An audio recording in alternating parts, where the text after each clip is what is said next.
இயக்குனர் இமயம் என்று எல்லோராலும் அழைக்கப்பட்ட இயக்குனர் பாரதிராஜா. என் இனிய தமிழ் மக்களே என்று ஆரம்பிக்கும் இவர் 1977 16 வயதினிலே என்ற படத்தையும், கமலஹாசனை வைத்து மாறுபட்ட கோணத்தில் சிவப்பு ரோஜாக்கள், ராதிகா அறிமுகம், கிழக்கே போகும் ரயில், இப்படி ரஜினியை வைத்து கொடி பறக்குது, ஏராளமான படங்களை இயக்கி வந்த பாரதிராஜாவுக்கு வயது 84.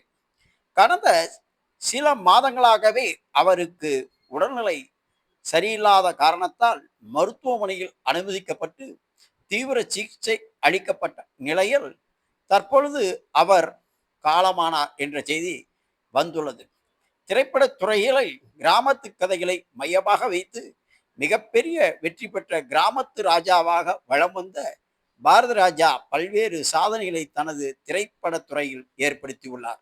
இவரது மறைவு திரை உலகத்திற்கு பெரும் இழப்பு என தமிழ் திரையுலகம் தெரிவித்துள்ளது.